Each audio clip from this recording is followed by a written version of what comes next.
Hi, everyone. Welcome to the 7 Market Mover series from Wealth Enhancement.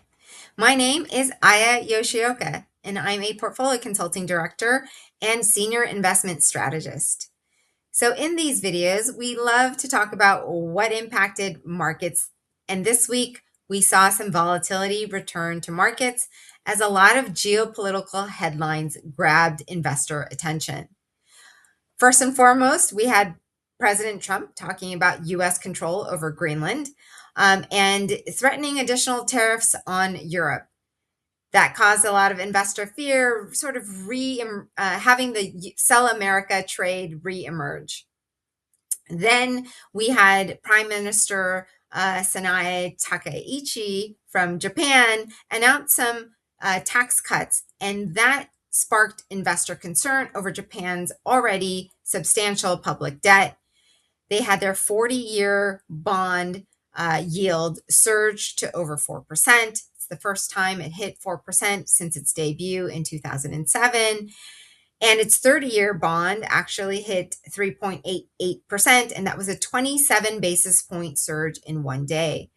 That trickled into US Treasury markets, and we saw yields on the 10-year US Treasury yield go up about 8 basis points on the day, really causing some concern across bond markets. Well, a lot of this was put to rest when dip buyers returned. So despite the S&P 500 selling off over 2% on the day on Tuesday, the NASDAQ was down over 2%. Small caps were down. A lot of equity markets were down quite a bit. And bond yields were up, meaning bond prices were down. The one safe haven that we saw was gold.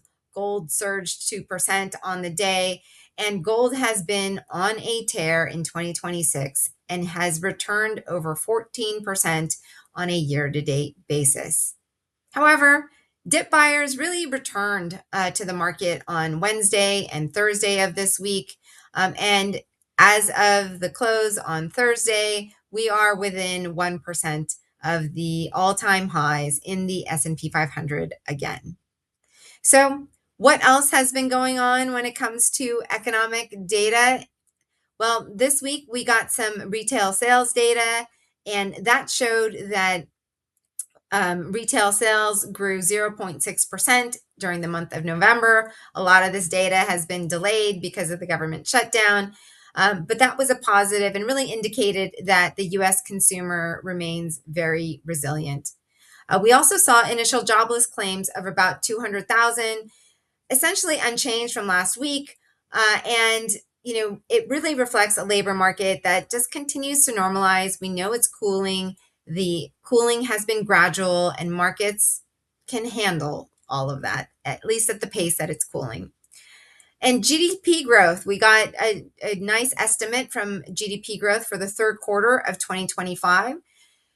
GDP grew 4.4% year over year, up from the 4.3% initial estimate. And a lot of this came from stronger exports alongside a smaller drag from inventories.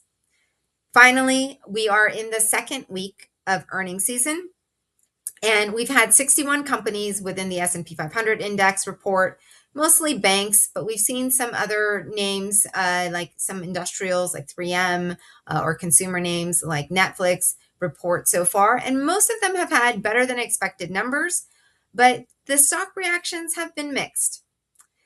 We get a lot of the big tech names report next week. And that, I'm sure, will move markets when they report, and we'll see what the reaction is. I'm sure everybody's going to be digging into those CapEx numbers and where we are in terms of the state of artificial intelligence. So make sure to tune in to next week's 7 Market Movers, and we'll see you then. Thanks so much for listening.